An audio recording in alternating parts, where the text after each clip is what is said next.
함께 찬양하겠습니다. 예수를 나의 구주 삼고 예수를 나의 구주 삼고 성령과 피로써 거듭나니 이 세상에서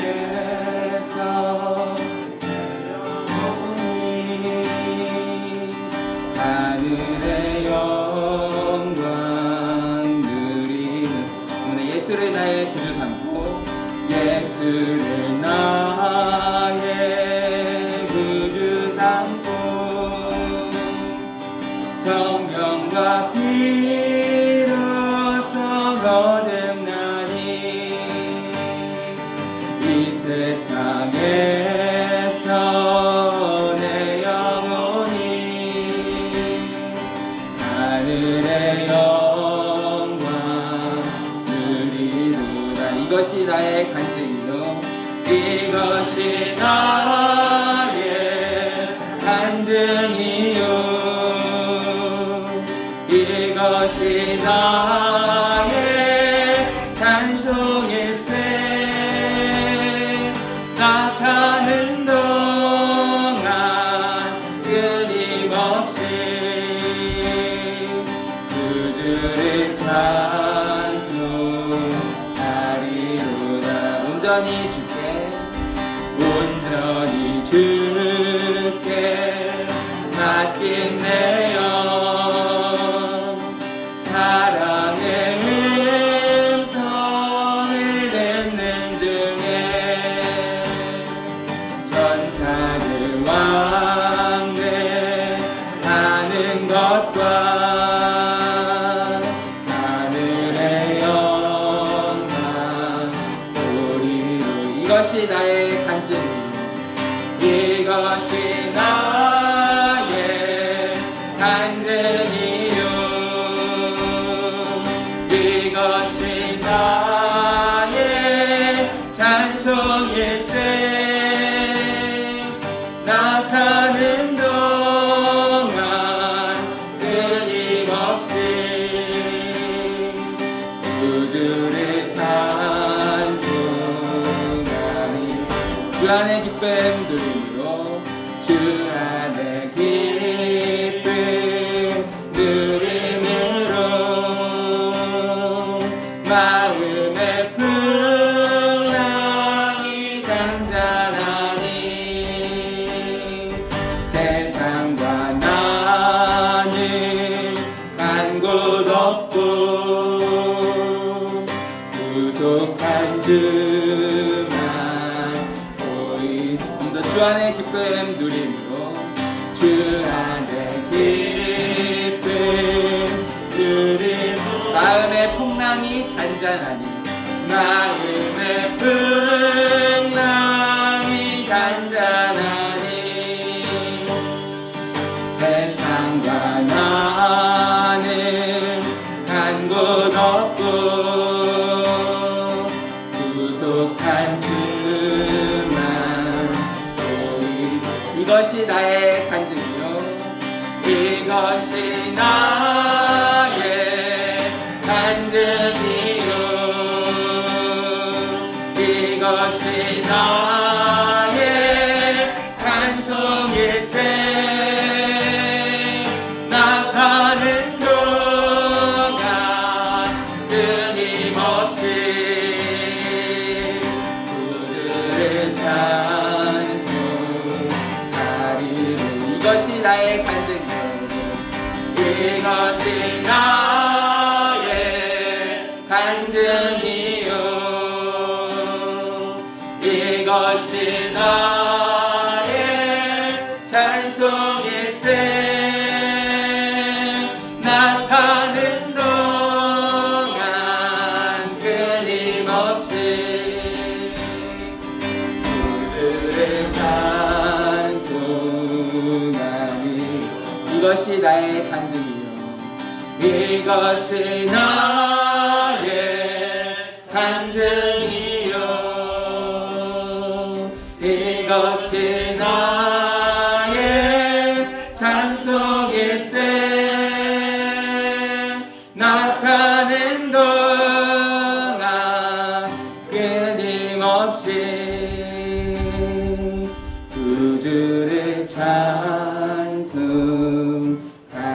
찬송하리로다.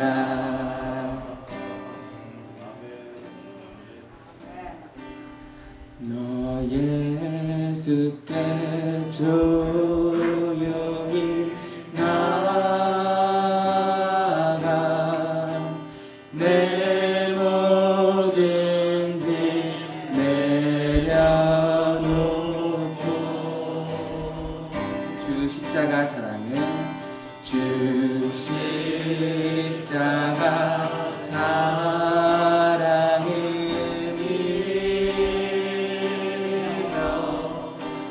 죄 사함을 너 받으라.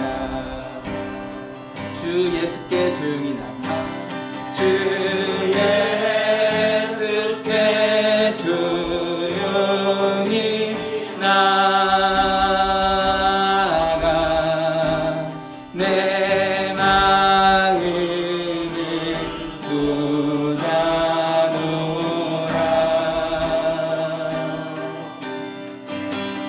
늘은 미리 부시는 주님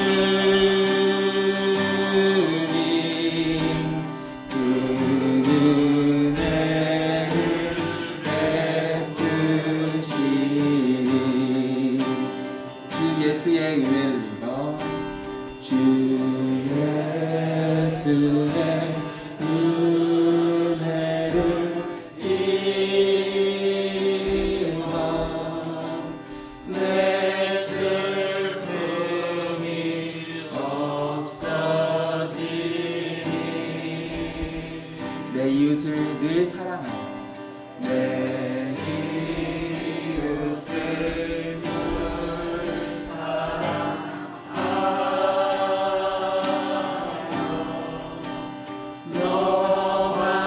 너와는 것 얻어두라. 주 예수께 조용히 나가 주 예수께 조용히 나가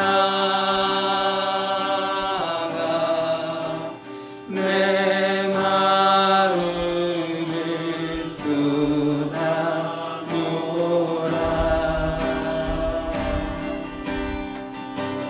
늘은 미리 부시는 주님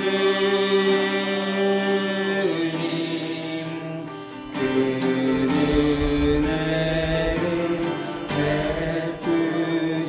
베푸시니 주 예수를 친구로 삼아 주 예수를 친구로 삼아 늘 내 옆에 모시어라. 그 영원한 생명 샘물에 그 영원한 생명 샘물 내 마른 목 축이라 내 마른 목 축이라. 주 예수께 조용히 나가 주 예수께 조용히 나가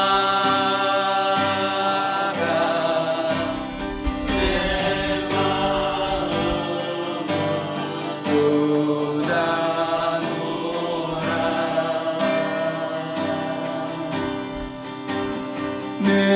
늘은 미리 부시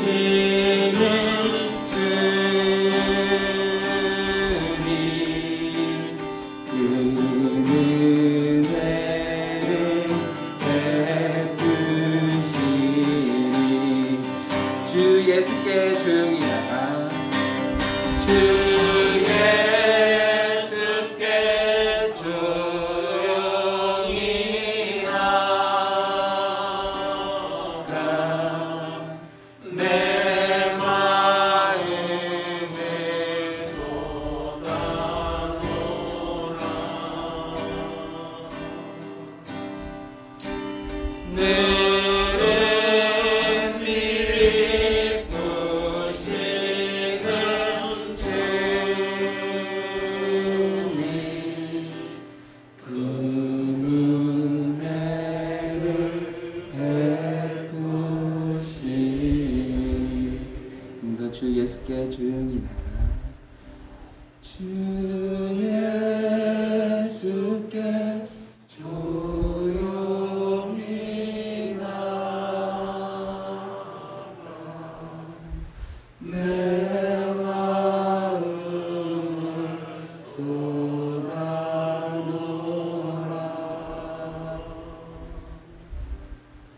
물은 미리 보시는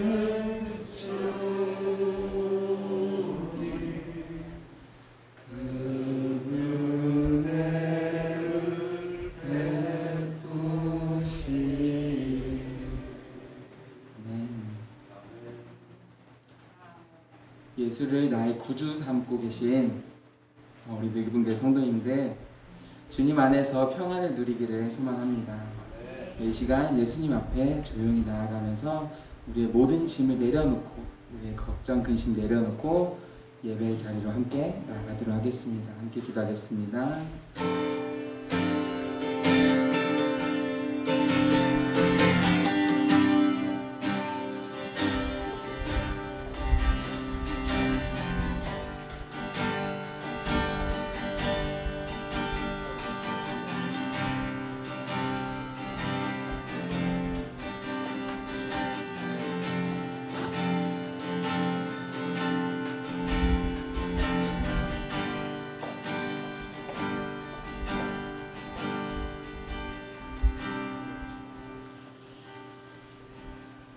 우리 주 예수 그리스도의 은혜와 하나님의 사랑과 성령의 교통하심이 여러분과 함께 하시기를 축복합니다.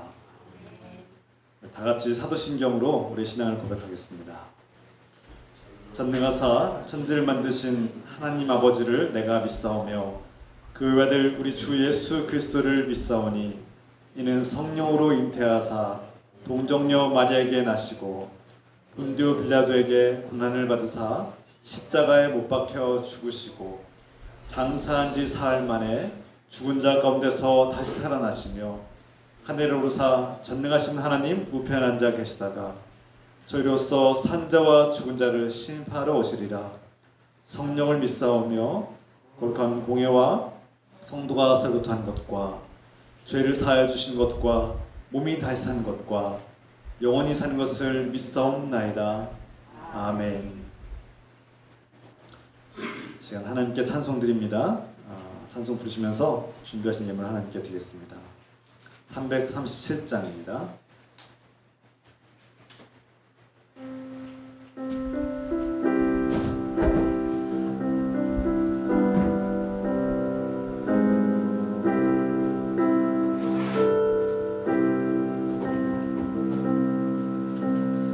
내 모든 시험 무거운 짐을 주 예수 앞에 아뢰이며 근심에 쌓인 날 돌아보사 내 근심 모두 맡으시네.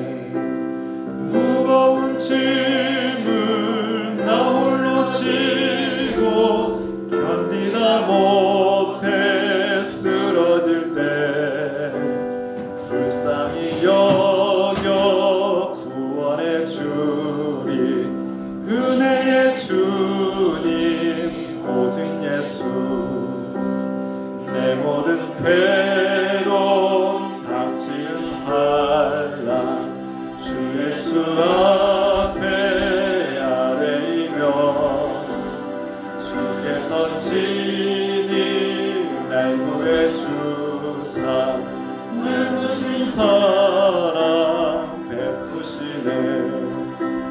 무거운 짐은 나 홀로 지고 견디다 못해 쓰러질 때 불쌍히 여겨 구원해 주리.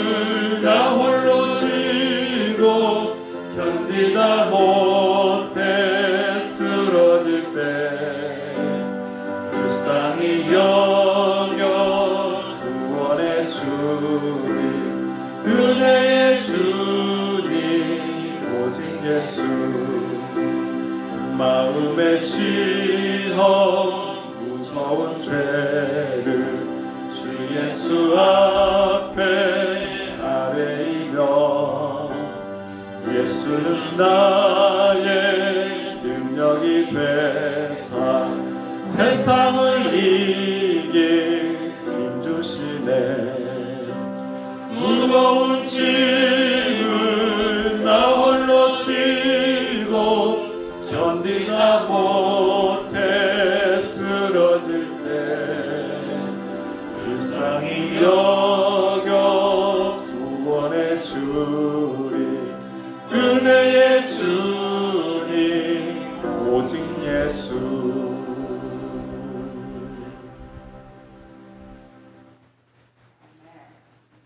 시간 김점순 권사님께서 기도 인도하시겠습니다.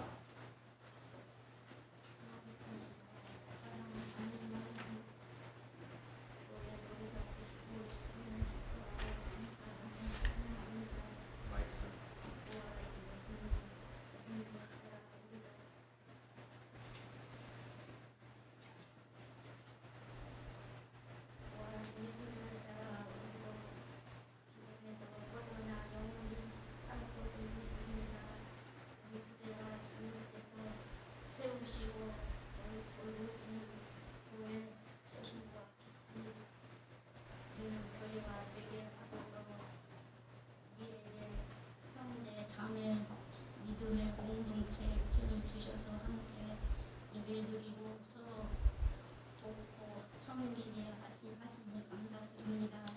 순수한 마음으로 서로 음식을 나누고 대접하면 교제하고 공동체를 세우게 하시니 감사드립니다. 우리 교회를 위하여 주님의 손이 함께 하셔서 하나님을 알지 못하는 사람들에게 복음을 전하게 하시고 교회를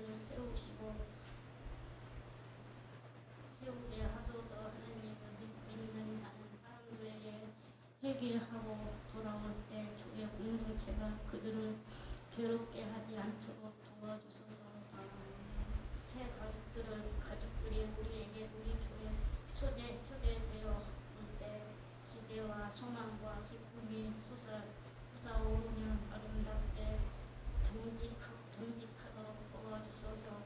사랑하는 주님, 우리를 날마다 돌봐주시고 권하시는 은혜에 감사드리며 예물을 드리옵니다. 우리 예물을 기쁘게 받아주시고 드는 마음과 손길을 축복하소서. 주님께서 우리에게 날마다 필요한 양식을 건강을 주시고 공급해 주시옵소서. 우리 교회가 주님의 뜻을 따라 나가고 약한 자들을 위로하고 섬기는 사랑의 공동체가 되게 하소서. 우리를 통해 교회를 세우시는 예수 그리스도의 이름으로 기도드립니다. 아멘.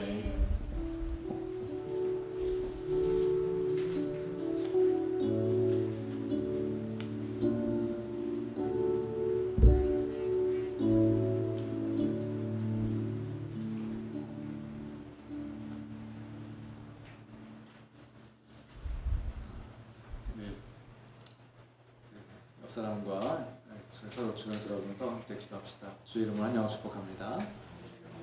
주 이름으로 환영하고 축복합니다. 사랑합니다. 환영합니다. 오늘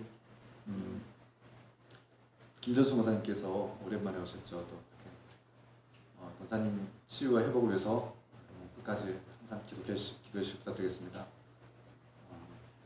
또 우리 그 공동체 5가정이 초대되고 또 정착할 수 있도록 기도해 주시기 바랍니다. 이 시간 우리 권사님, 김변수 권사님 치유와 회복을 위해서 우리 함께 통성으로 중보기도 하겠습니다. 기도합시다. 사랑하는 아버지, 주께서 사랑하시는 우리 김전수 권사님, 주께서 택하여 주시고 불러주신 은혜와 사랑에 감사드립니다.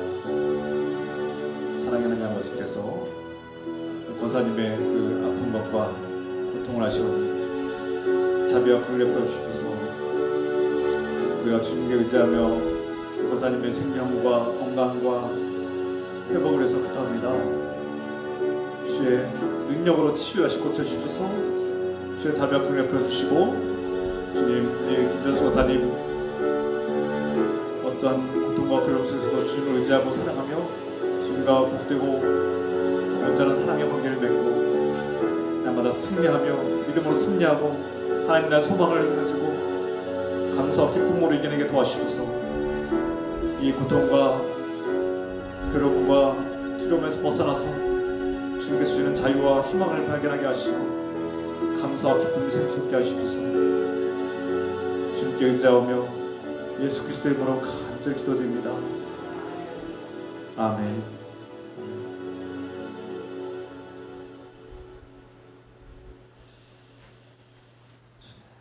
여러분 생각날 때마다 기도하실 때마다 김전수 목사님의 건강과 회복을 위해서 기도 부탁드립니다.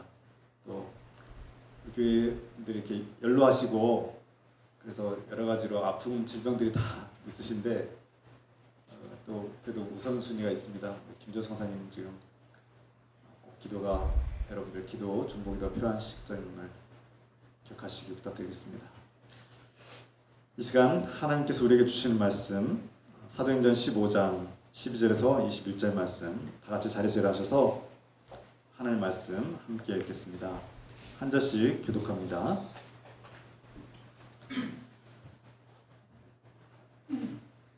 온 무리가 가만히 있어 바나바와 바울이 하나님께서 자기들로 말미암아 이방인 중에서 행하신 표적과 기사에 관하여 말하는 것을 듣더니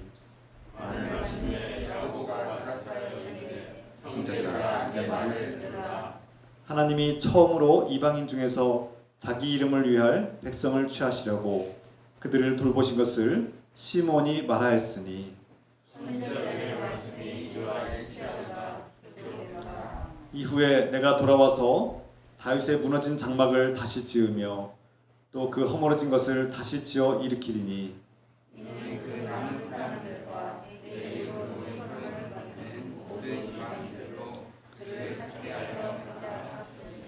즉 예로부터 이것을 알게 하시는 주의 말씀이라 함과 같으니라.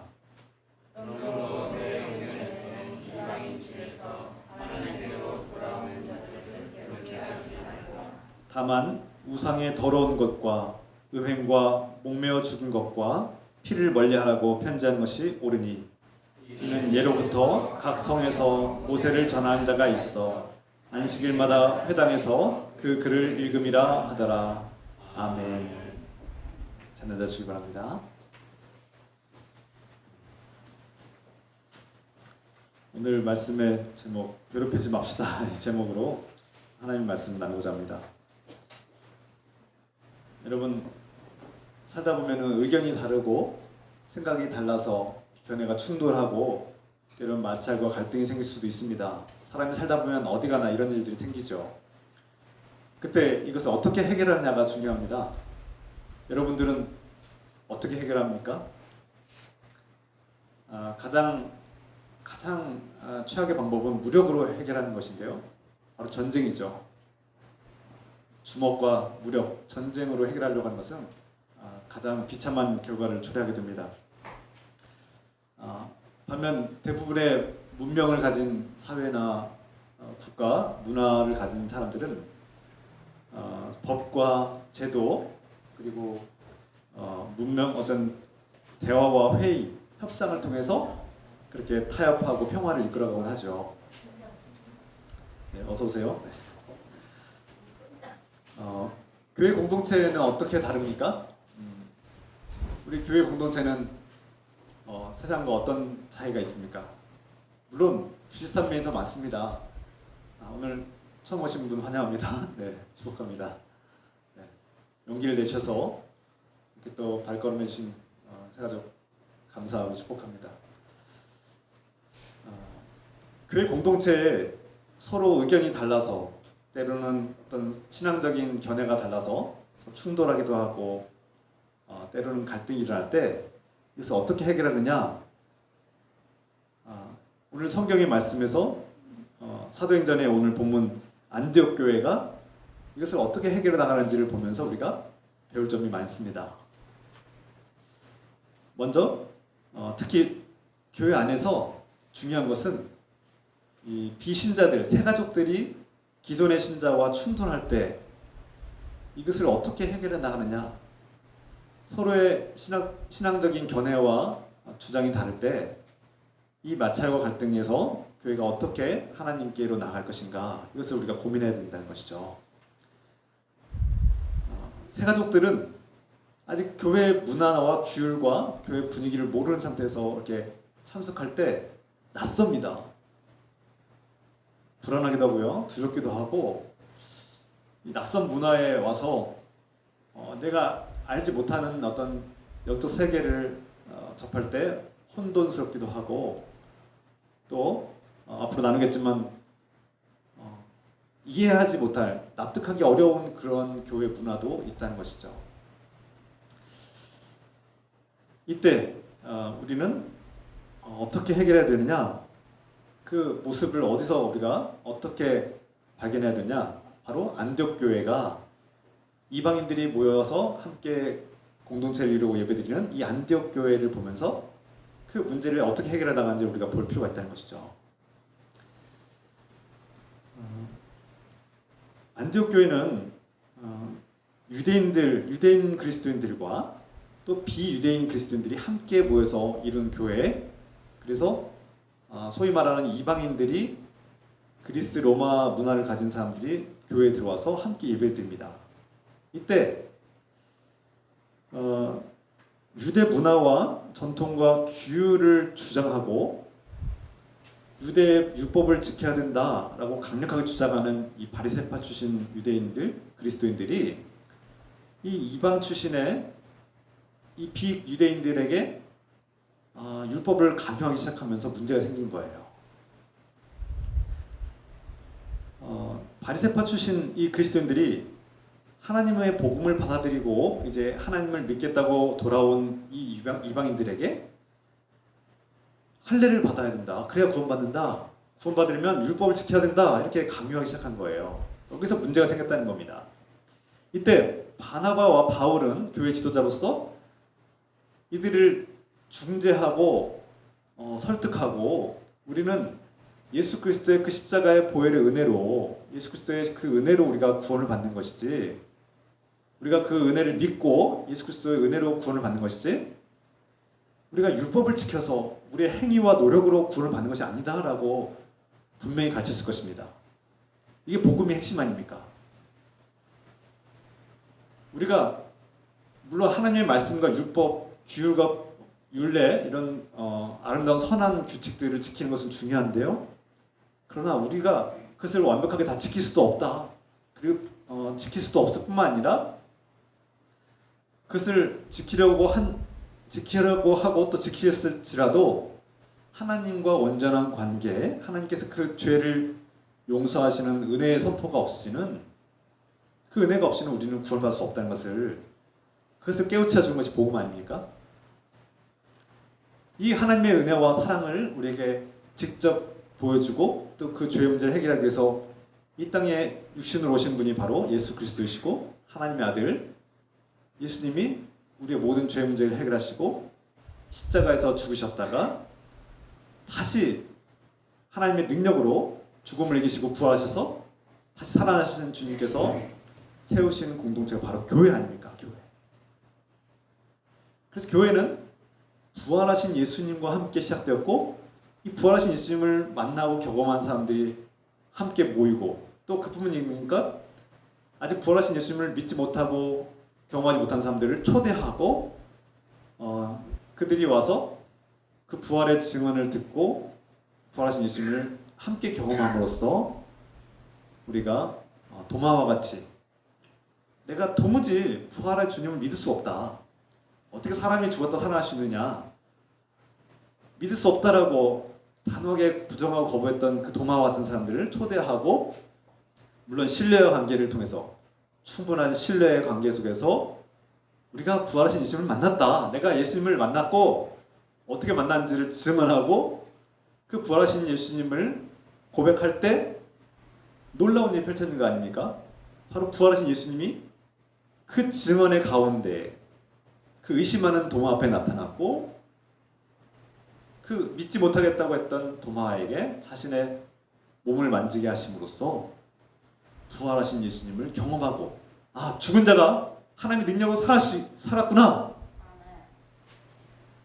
당신은 나의 하나님이시요 나의 주님이십니다라고 고백할 수 있는 놀라운 역사가 펼쳐지는 것입니다.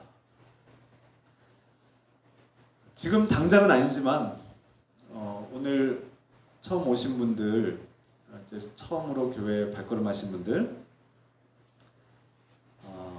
아직 부활하신 예수님이 누구인지도 모르고 아직 도무지 납득이 되지 않아서 받아들이기 힘드신 분들, 그럼에도 불구하고 이 자리에 앉아 계신 분들이 얼마나 마음이 어려울지 제가 짐작은 합니다.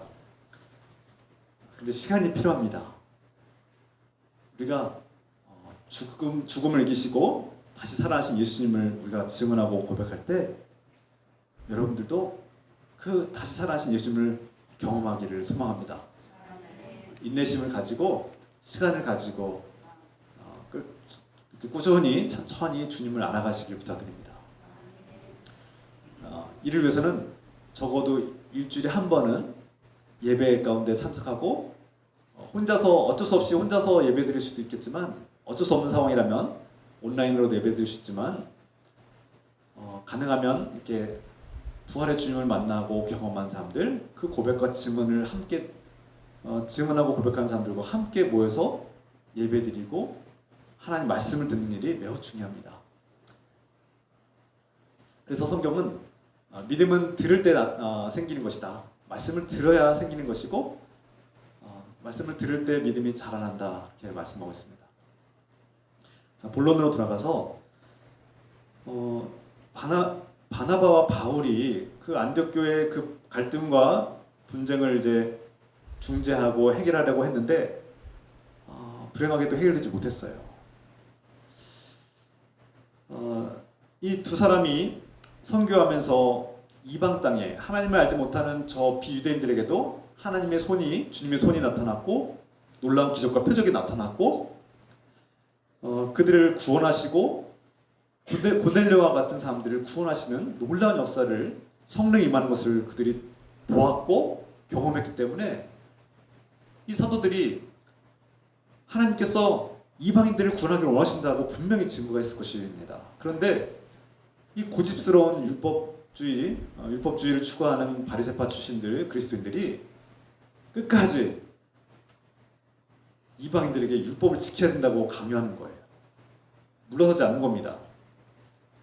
결국은 예루살렘 교회 사도들과 장로들이 다 함께 모이기로 약속했고 그곳에서 큰 회의가 총회가 펼쳐지게 됩니다. 중요한 회의죠. 교회 역사 속에서 가장 중요한 회의 중에 하나입니다. 예루살렘 교회 사도들과 장로들이 교회 지도자들이 다 같이 모여서 서로 의견을 듣고 서로의 하나님께서 무엇을 원하시는지 그 뜻을 충분히 듣고 그러면서 치열한 공방이 오가고 논쟁이 오가고 얼마나 치열했는지 팽팽해서 정말 서로 양보가 없는 그런 모습이 펼쳐졌습니다. 율법을 지키게 해야 된다. 이방인들도 율법을 다 지키게 해야 된다. 이 주장과 아니다. 율법을 지켜서 구원받는 것이 아니라 우리는 하나님의 은혜로 예수 그리스도의 그 구원의 은혜로 구원을 약속을 받는 것이다. 이 의견이 팽팽하게 그러므로 이방인들에게 율법을 강요하지 않아야 된다라는 이 의견이 팽팽하게 맞선 거죠. 그때 사도 베드로가 자신이 하나님께로부터 받은 그 환상과 메시지, 유대인들이 더럽다고 생각하는 그 동물들과 짐승들을 더럽다고 하지 말아라. 내가 거룩하다고 하는 것들을 더럽다고 하지 말아라 하신 그 환상과 메시지를 증거합니다. 나아가서 그 환상 이후에 이것이 무엇을 의미할까 하고 생각하던 중에 고넬료가 보낸 사람들이 왔고 그 이방인 고대 그리스 헬라 속에 속한 비유대인인 고넬료의 가정에 가서 복음을 증거하고 그에게 세례를 주고 그에게 성령 임하는 것을 보고 하나님께서 그를 사랑하시고 구원하신 것을 직접 경험한 것입니다. 우리 유대인들만 사랑하시고 구원하신 줄 알았는데 지금 보니까 하나님께서는 전 세계에 있는 모든 이방인들, 비유대인들도 다 구원하기를 원하시는구나 것을 깨달은 겁니다. 마찬가지로 바나바와 바울도 선교 여행을 갔죠. 안디옥에서 파송해서 성령의 명령을 받고 이 선교를 했는데 구부로 키프로스 섬에 그리고 몇몇 지역을 돌면서 여행을 하면서 주님의 손이 이방인들 위에 머물렀고 그들을 사랑하고 구원하시는 하나님의 은혜가 나타났음을 그들이 또 경험했고 이것을 증거했습니다. 그 예루살렘 회의에 모인 모든 사도들과 장로들과 그 교회 지도자들에게 하나님의 은혜가 이방인들에게도 선포되고 있고 자신을 성령께서 부르셨고 인도하셔서 그 비유대인들도 구원하시기를 원하시는 하나님의 뜻과 계획을 선포한 겁니다.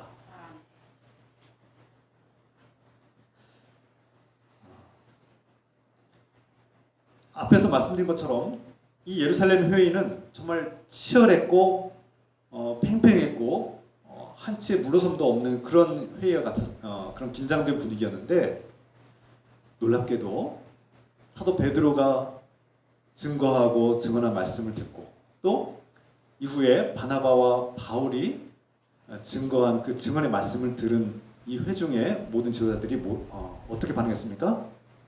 그들이 침묵했다고. 그들이 시가오했다, 침묵했다 이렇게 성경이 증언하고 있습니다. 개역 개정에는 잠잠하였다 이렇게 표현했죠. 침묵했다는 거예요. 근데 이 침묵이 유진 피터슨의 표현처럼 메시지 성경을 보면 깊이 침묵했다.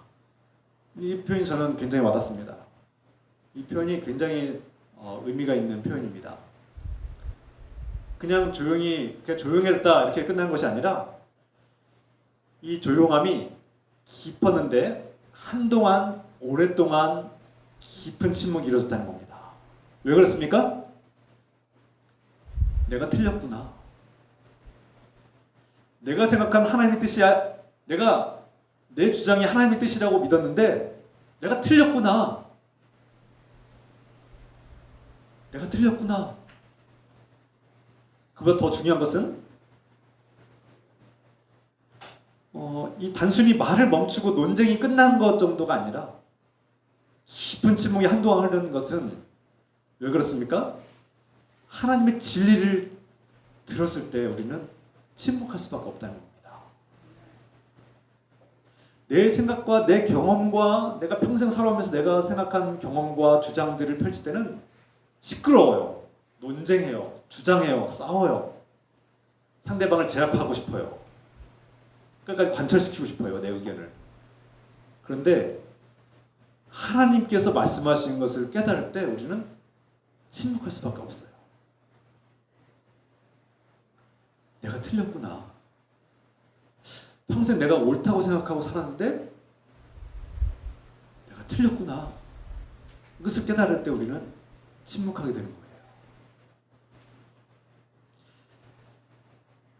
내가 믿고 지켜온 전통과 규율들, 이것이 맞다고 생각했던 그 율법에 대한 명예와 그런 권위, 내가 그토록 충성하고 따랐던 그 율법이 우리를 구원할 수 없구나라는 것을 깨달아 버린 거예요.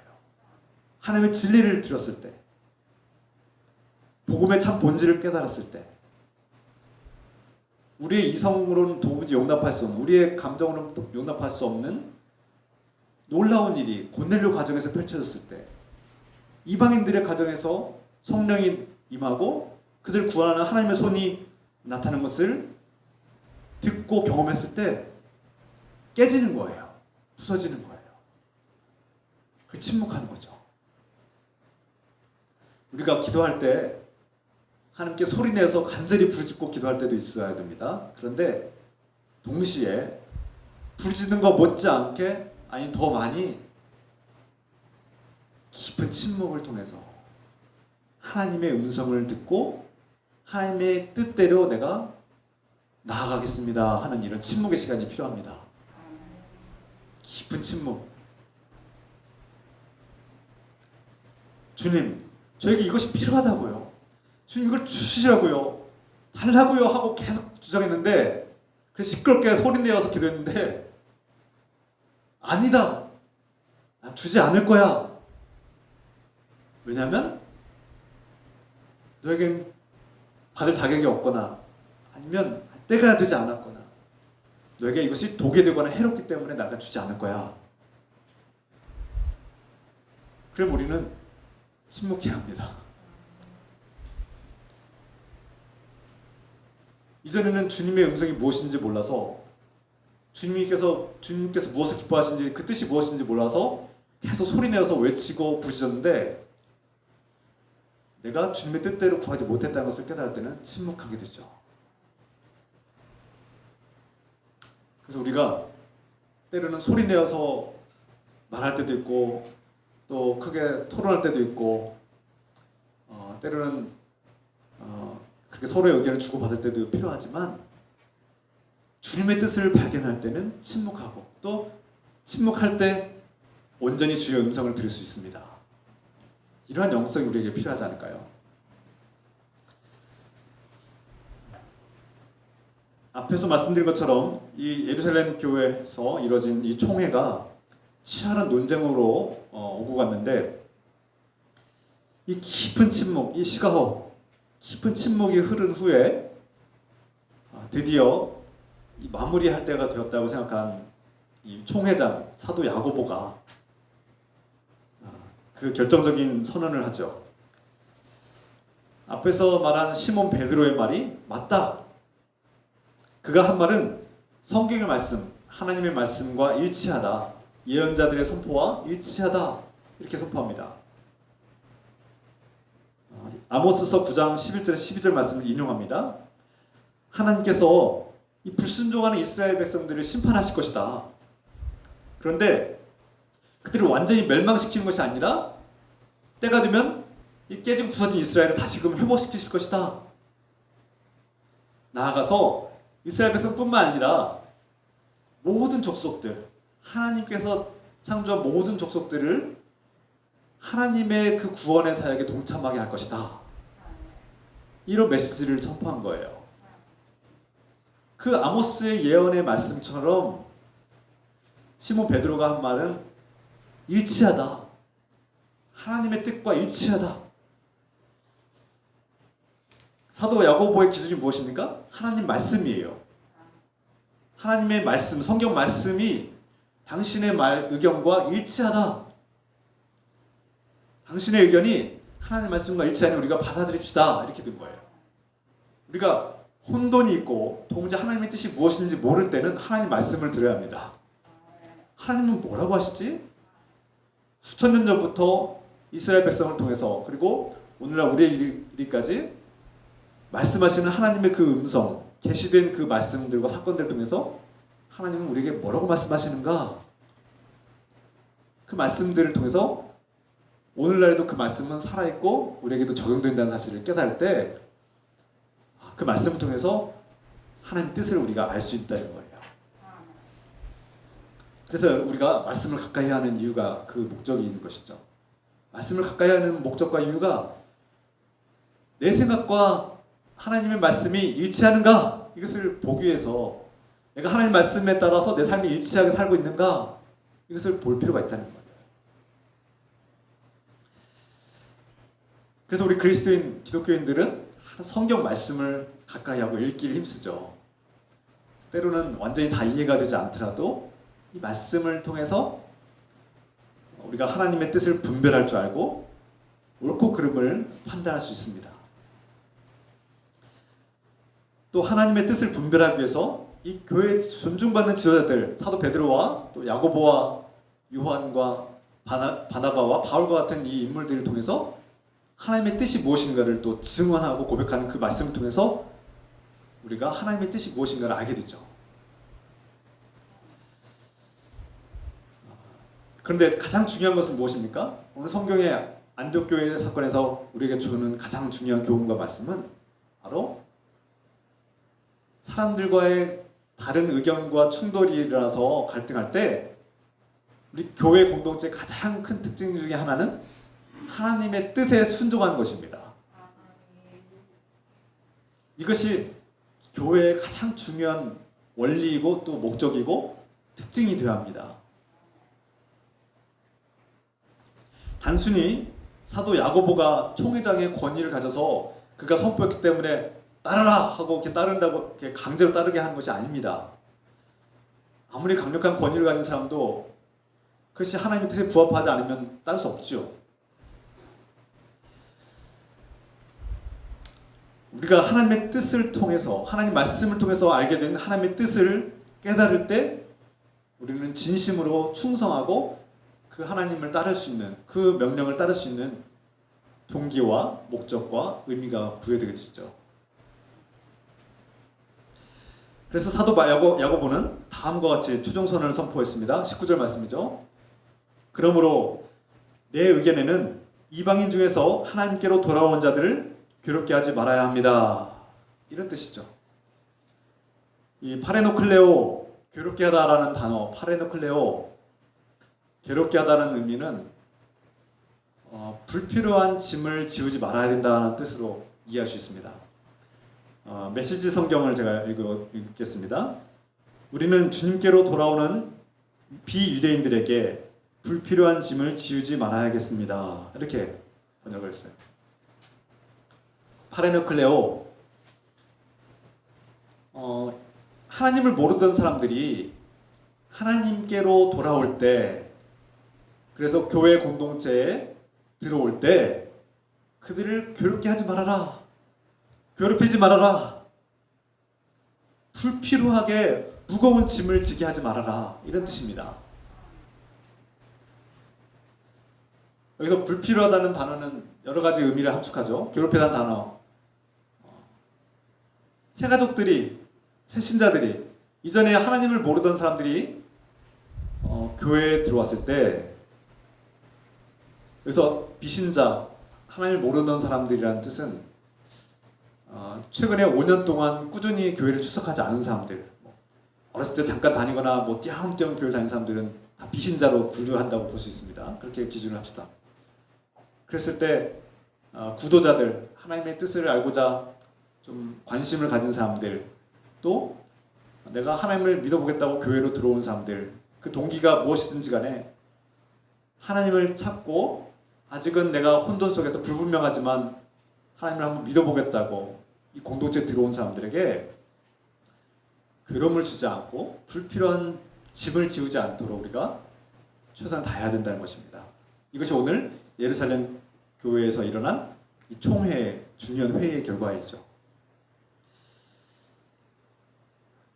그래서 사도 야고보의 말씀처럼, 선포처럼 누구든지 주님께 돌아오는 사람들이 있거든 그들에게 유대인들의 방식을 강요하거나 유대인들이 지켜야 하는 그 규율과 율법을 강요하지 맙시다. 반면에 그들의 삶, 그들이 평생 살아온 삶을 존중해주고 우리와 다른 문화와 다른 어떤 식습관과 다른 형태의 삶을 존중해주고 인정해 줍시다. 이런 뜻입니다.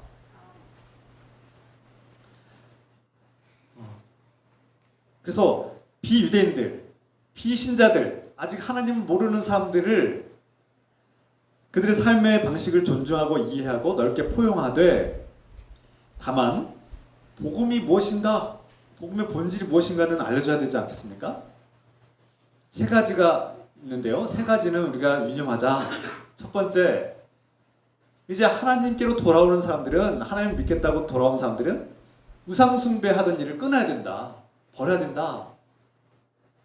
과거에 우상을 숭배하던 그런 모든 것들, 다른 신들을 숭배하던 그런 행위들, 그러니까 여러 신들 중에 하나님은 어떤 그들 여러 신들 중에 하나가 아니라 이 세상과 우주 만물을 창조하신 유일한 우리의 구원자 하나님 한 분이시다는 것을 인정하고 다른 신들을 우상 숭배하는 것을 버리고 그런 행위를 멈추는 것이 우리가 해야 될 일이다. 두 번째는 성생활과 결혼생활을 유지할 때 도덕적으로, 윤리적으로 올바른 그런 생활을 해야 된다. 세 번째, 목매어 죽이는 것과 또 피를 먹는 일, 이런 일들은 잔혹한 일이고 유대인들에게는 끔찍하게 여겨지는 일은 우리가 피하자. 유대인들을 자극하거나 시험 들지 않도록 하기 위해서 이 잘못 이런 피를 먹는 일, 목매어 죽이는 것을 즐기하지 말고 그것을 멀리하자. 이것은 우리가 좀 피하자. 적어도 이 정도는 그리스도인답게 거룩한 삶을 유지하기 위해서 이 세 가지의 원리는 지키자라고 이렇게 약속한 것입니다. 그래서 복음의 본질은 우리가 율법으로 구원받는 것이 아니라 나의 행위와 노력으로 구원받는 것이 아니라 우선 하나님과의 관계가 회복되고 그 하나님의 은혜를 우리가 믿음으로 구원받되 그 다음에 하나님의 그 사랑과 은혜를 받은 사람들은 하나님을 믿는 사람답게 살아가야 되는 것이죠. 그래서 노력하지 말라.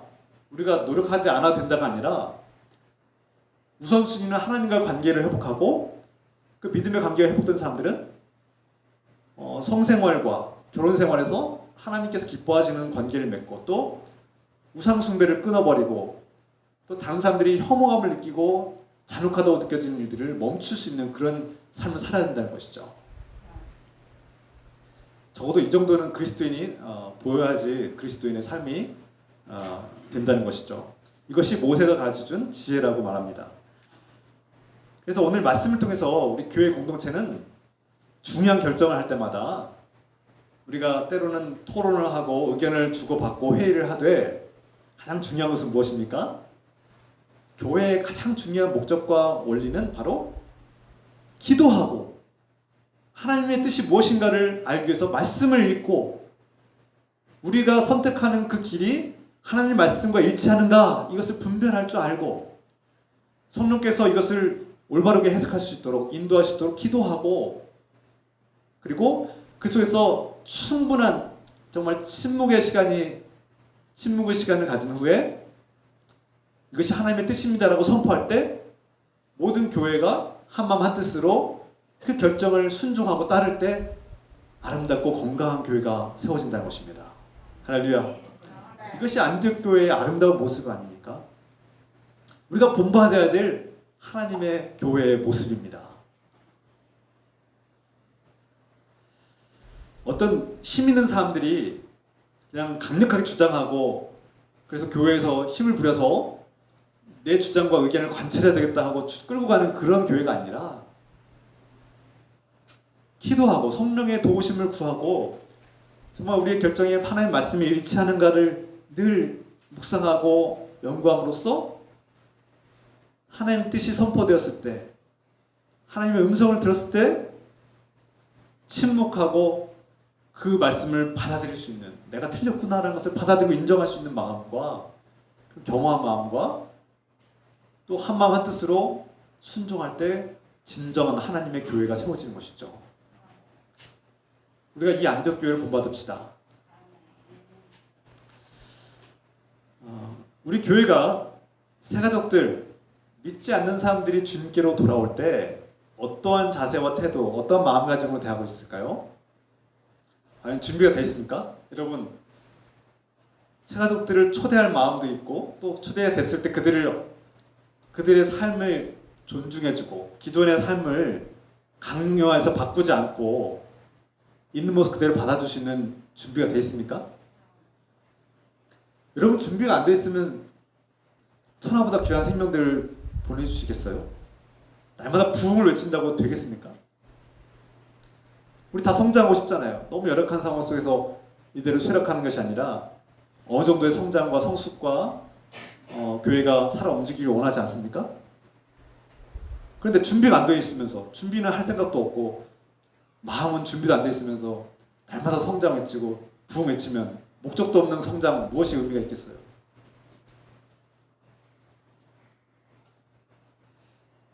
예를 들어서 제가 앞으로 자주 종종 얘기할 텐데요. 한 교회를 소개합니다. 이 제목은 Deep and Wide라는 제목인데 곧 깊고 넓게라는 제목인데 노스포인트 교회 이야기입니다. 이 앤디 스탠리 목사님의 책인데요. 비록 미국 교회의 책이지만 미국 교회 이야기지만 우리에게 중요한 원리를 가르쳐 줍니다. 이 교회, 이 노스포인트 교회는 비신자들, 하나님을 알지 못하는 사람들에게 어떻게 하면 복음을 증거할까 하는 이 목적을 가지고 세워진 교회라고 할 수 있어요. 그래서 믿지 않는 사람들에게 괴로움을 주지 않기 위해서 오늘 이 야고보서의 사도행전의 말씀 야고보의 선포처럼 하나님께로 돌아오려는 사람들을 괴롭히지 않고 불필요한 짐을 지우지 않게 해서 교회가 최선을 다하는 교회가 되자, 이런 목적과 이런 모토로 세워진 교회예요. 그래서 그 교회 예배를 보면 가능한 새신자들을 배려하고 새신자들이 왔을 때 편안하게 예배드릴 수 있는 그런 어떤 찬양 중심의 예배라든지, 그래서 예배를 콘서트처럼, 그리고 또 설교도 종종 이렇게 연극하듯이 이렇게 연기하듯이 이렇게, 그래서 메시지를 전하려고 노력하고, 그래서 비신자들이 교회 왔을 때 좀 새로 문화에 대한 충격이나 또 불편함을 좀 줄이고 그 속에서 복음을 들을 수 있도록 그렇게 노력하는 교회입니다.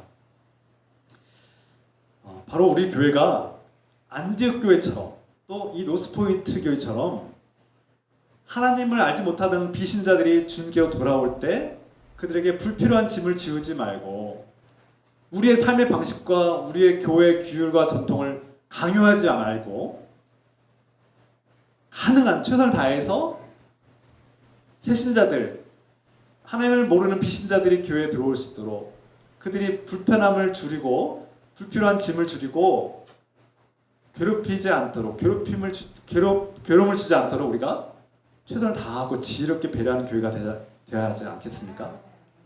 아멘입니까? 네. 이런 교회가 되도록 준비해야 된다는 거예요. 그러면 구체적으로 어떻게 해야 되냐?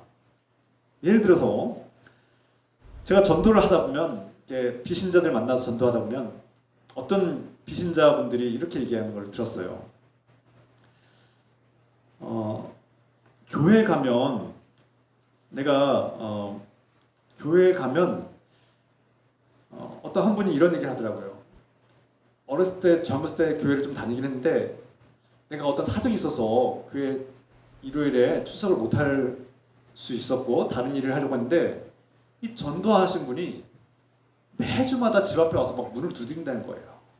내가 이번 주는 이런 사정이 있어서 못 가겠다라고 얘기했는데도, 그런데도 와서 문을 막 두드리고 막 가자고 막 이렇게 강요를 하니까 질려버려서 못 가겠다 하는 분을 제가 만났어요. 여러분, 물론 목사의 입장에서 그 전도하는 분의 열정은 참 대단합니다. 그런데 잘못된 건 아닐까요?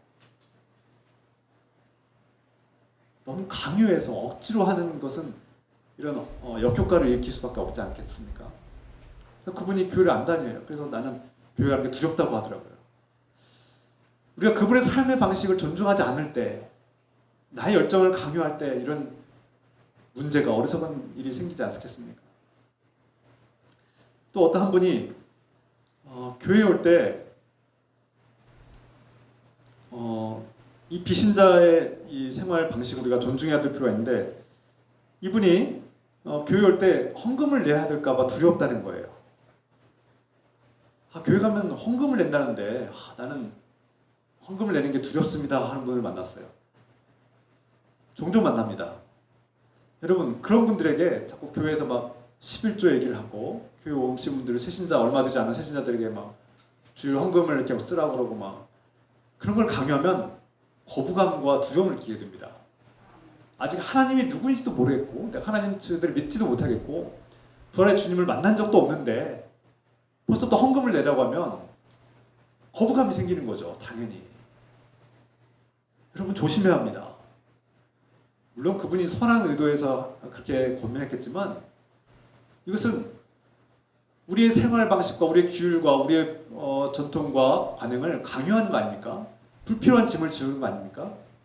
그래서 그분들에게 괴로움을 주고 두렵게 만들고, 그리고 하나님께서 멀어지게 만들고, 하나님을 알기도 전에, 주님을 만나기도 전에 멀어지게 만드는 또 다른 어리석은 행위가 되지 않을까요? 지혜로워야 됩니다.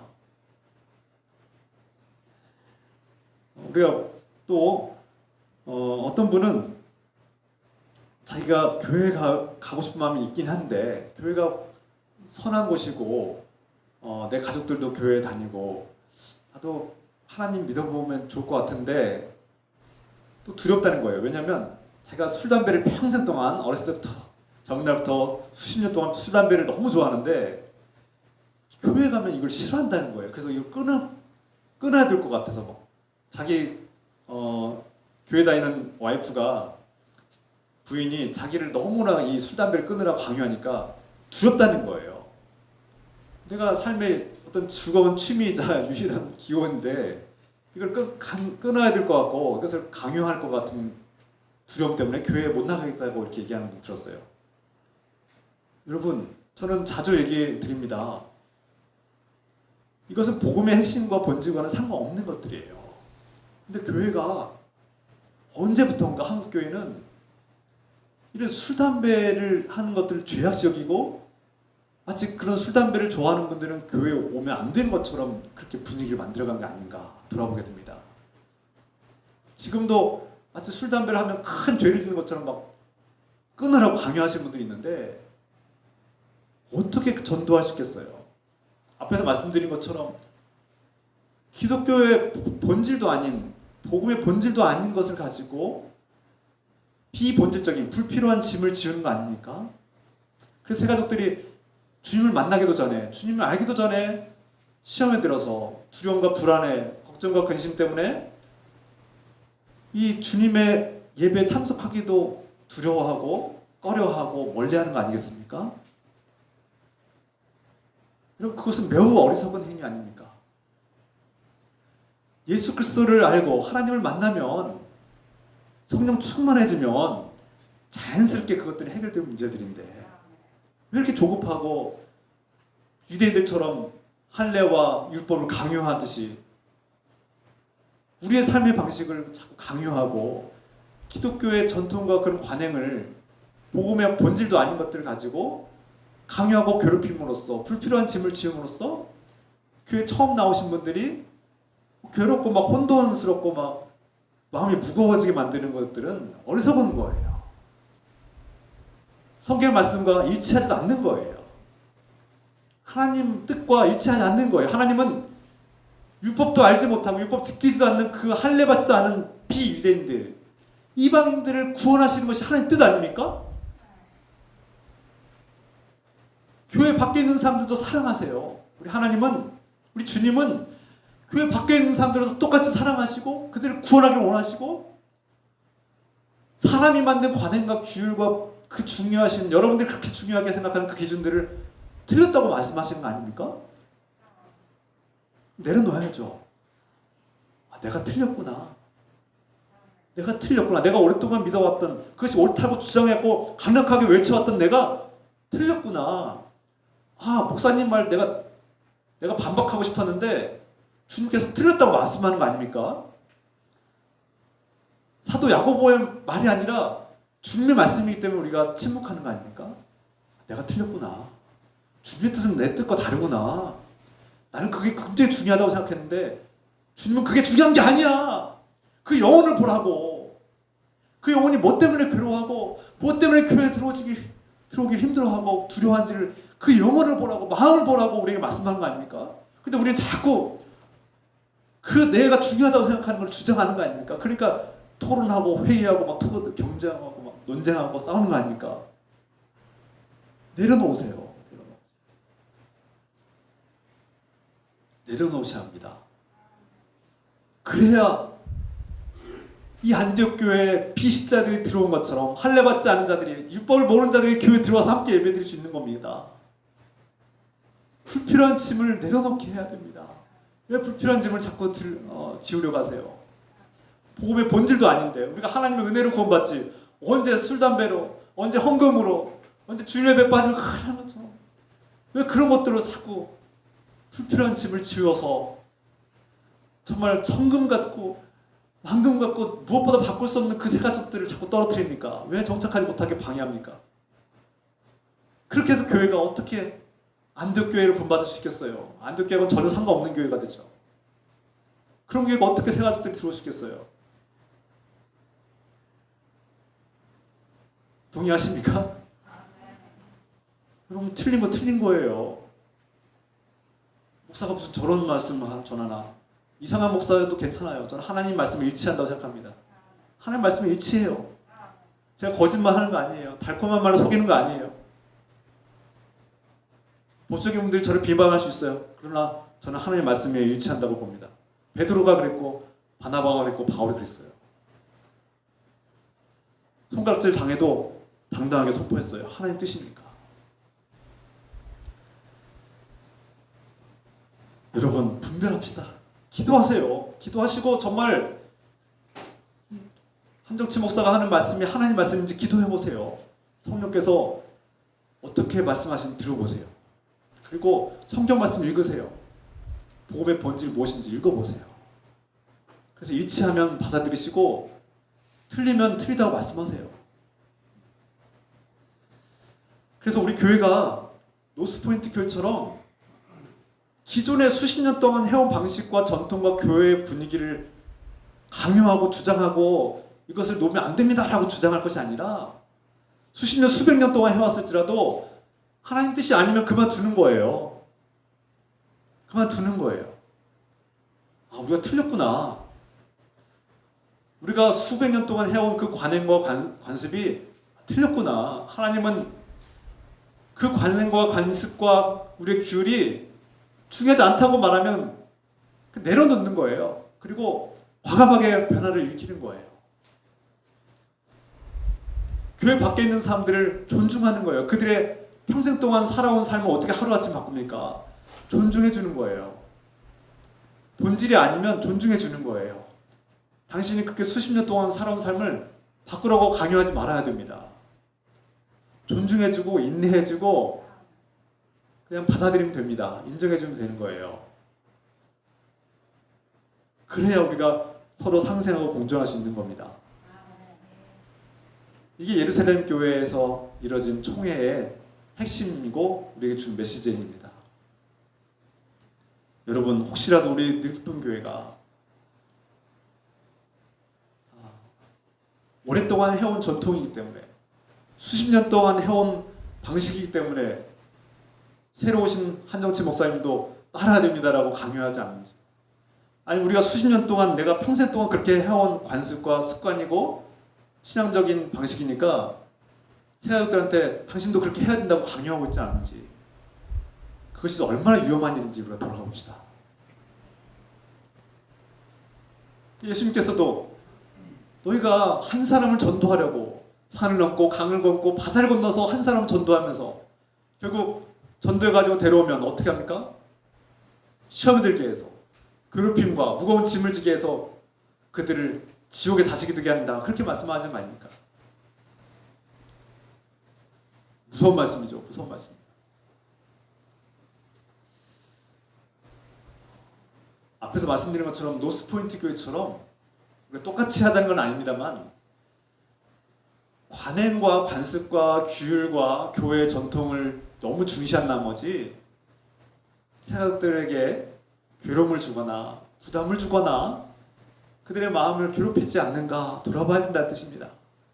기도하면서 성령 인도하심을 구하면서 분별하고, 다만 복음의 핵심, 그들이 평생 우상 숭배, 자기 자신을 숭배하고 자기 인생의 주인이 자신으로 숭배했다면 그것은 이제 내려놓고 하나님을, 이 세상과 나를 창조하신 만왕의 왕이신 하나님을 찾도록 돕고, 또 너무나 그쵸, 우리 그리스도인들이 하나님을 믿기 시작하면 성적인 음란함을 버리고, 결혼하신 분들은 부부 생활에서 서로의 도덕적인 결혼 생활을 거룩하게 지켜야 되고, 또 나의 성적 기관을 올바르게 사용하고, 그러면서 거룩한 삶을 시작하는 것 중요하다고 했죠.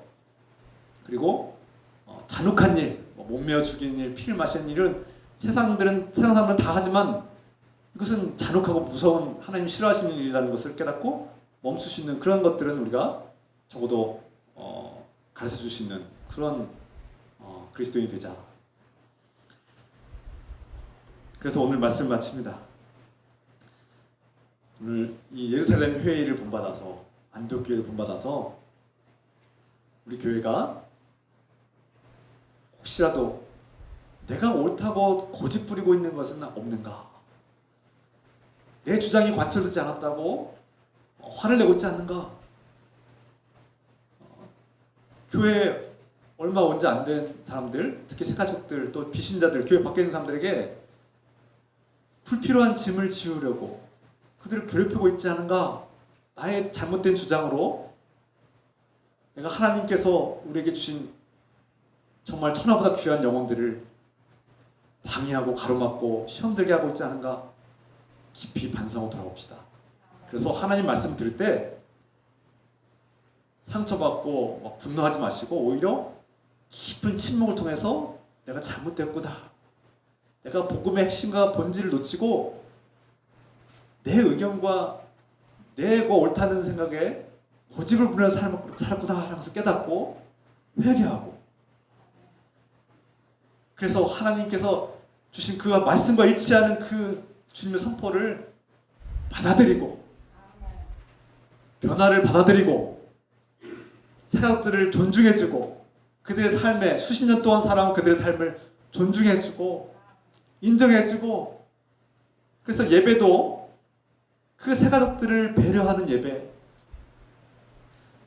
설교도 새가족들을 배려하는 설교, 또 예배의 어떤 교회의 모든 형태들과 제도도 새가족들을 배려하는 그런 방식으로 바꿔나가도록, 그래서 비신자들이 교회에 들어오시도록, 그들이 들어왔을 때 괴롭지 않도록, 마음의 부담을 내려놓으시도록, 걱정과 두려움을 내려놓으시도록 지혜롭게 그렇게 변화되는, 하나님께서 기뻐하시는 주님의 손이 임하는 그런 교회가 되기를 우리 주 예수 그리스도 이름으로 축원합니다. 아멘. 함께 기도합시다. 사랑의 하나님 아버지, 안디옥교회에서 유대인들의 방식을 주장하고 비유대인들에게 율법과 할례를 강요하는 사람들이 생겨서 문제가 생기고 갈등이 생기고 분열이 일어났습니다. 그래서 할 수 없이 예루살렘 교회의 중재를 받아서 모든 교회들의 지도자들과 사도들과 장로들, 그런 중직자들이 모여서 크게 깊게 논쟁을 했습니다. 논의를 했습니다. 그런데 한동안 팽팽하게 이루어지던 이 논의가 사도 베드로의 선포와 증언과 고백과 또 바나바와 베드로의 증언과 고백을 통해서 이것은 하나님의 뜻이구나, 이방인들을, 저 교회 밖에 있는 사람들을, 비신자들을 사랑하시고 그들을 구원하기를 원하시고 율법이나 관행과 관습과 규율을 떠나서 그들을 사랑하시고 은혜로 구원하시기를 원하시는 하나님의 뜻이, 주님의 손이 그들에게 펼쳐지고 있구나 하는 것을 깨닫고 그들은 깊이 침묵하며 사도 야고보의 선포를 받아들였습니다. 우리가 주님께로 돌아온 자들을 괴롭게 하지 말자. 누구든지, 이방인들이든 누구든지 그들에게 불필요한 짐을 지우지 말고 그들에게 부담을 주지 않도록 우리가 노력하자. 주님, 이 말씀 깨닫게 해주시고 사람의 뜻대로 주장할 것이 아니라 하나님 말씀에 부합하고 또 기도함으로써 성령께서 인도하시는 뜻을 분별하고 하나님께서 이방인들, 교회 밖에 있는 비신자를 사랑하시고 구원하기를 원하시는 그 뜻을 깨닫고 우리가 새신자들, 비신자들을 배려하고 그들의 마음을 괴롭히지 않도록, 그들에게 부담을 주지 않도록 지혜롭게 예배하고 지혜롭게 전도하고 그들을 존중하고 그들의 삶을 인정하고 존중하며 배려하는 아름다운 교회 공동체로 이 시대의 안디옥 교회가 되시도록 성령 충만한 하나님의 손이 임하는 은혜가 넘치는 그런 늘 기쁨 교회가 되시도록 축복하여 주시옵소서. 우리 함께 찬양합시다. 찬양하고 계속해서 기도하겠습니다.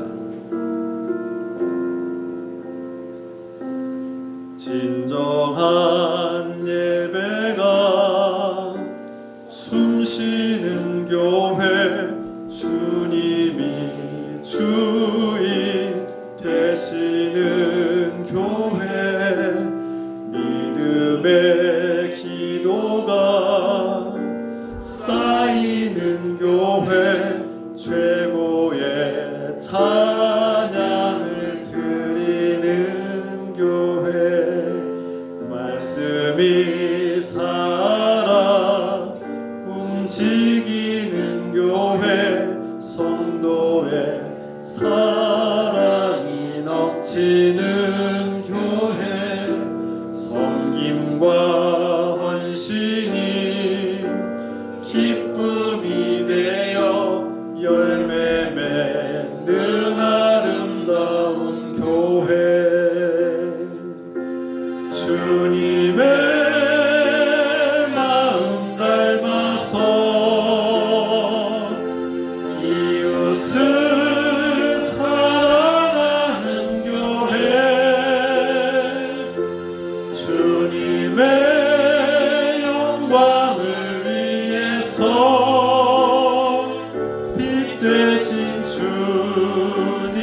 피어나는 교회 사랑의 불꽃이 활짝 피어나 날마다 사랑에 빠지는 교회 주께서 사랑하는 우리 교회가 이런 교회 되게 하소서. 이런 교회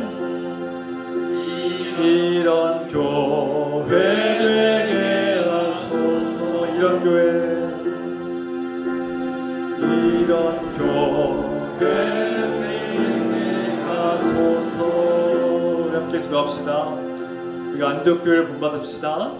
정말 우리의 어떤 고집스러운 주장들을 버리고 하나님의 뜻이 무엇인지를 분별하고 그 하나님의 뜻을 깨닫고 우리가 깊은 침묵 속에 순종하며 나아갈 수 있도록 하나님 우리의 오랜 관행을 주장하는 것이 아니라 하나님의 뜻이 임하여서 성령 충만함으로 하나님의 뜻을 깨닫고 저 교회 밖에 있는 이방인들 비신자들을 사랑하시는 주님의 뜻을 깨닫고 저들을 구원하기 원하시는 주님의 뜻을 깨닫고 우리의 관행과 우리의 관습과 규율을 버리고 내려놓을 수 있는 그들을 괴롭히지 않고 그들의 불필요한 짐을 지우지 않는 교회가 되시도록 하나님 가르쳐주시고 깨우쳐주시고 축복하여 주셔서 우리 함께 뜨겁게 기도합시다.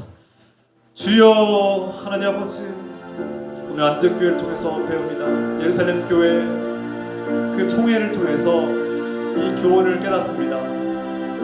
너희가 누구든지 하나님께로 돌아온 자들에게 불필요한 짐을 지우지 말고 그들을 괴롭게 하지 말라. 이 말씀 깨닫게 하여 주시옵소서.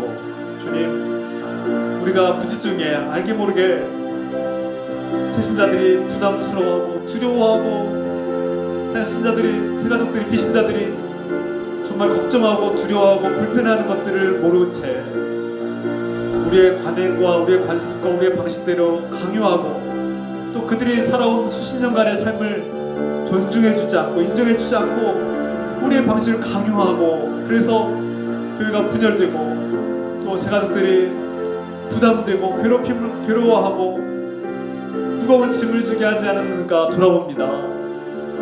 주님, 이것은 하나님의 뜻이 아닌 것을 깨닫습니다. 하나님의 뜻은 하나님을 알지 못하고 규율도 율법도 알지 못하는 그들에게도 하나님의 전적인 은혜로 구원하기를 원하시고 그들이 주께로 돌아와 하나님께 함께 예배하며 말씀을 들으며 기도하기를 원하시는 것이 하나님의 뜻임을 깨닫고 우리의 방식을 강요할 것이 아니라 하나님의 복음의 본질을 깨닫고 그들이 하나님께로 돌아와서 부활의 주님을 만날 수 있도록 돕고 인도하고 우리가 섬길 수 있도록 도와주십시오. 배려하는 교회, 새신자들을 배려하고 존중하는 교회가 되게 하시고 우리 교회가 하나님의 뜻을 깨닫고 순종하는 교회가 되도록 축복하여 주십시오. 주님, 오늘 이 말씀 듣고 깨닫게 해주시고 하나님 성령 충만함으로 순종하게 하시고 새신자들을 비신자들을 배려하고 존중하는 교회로 거듭나고 변화되는 교회가 되게 축복하여 주시옵소서.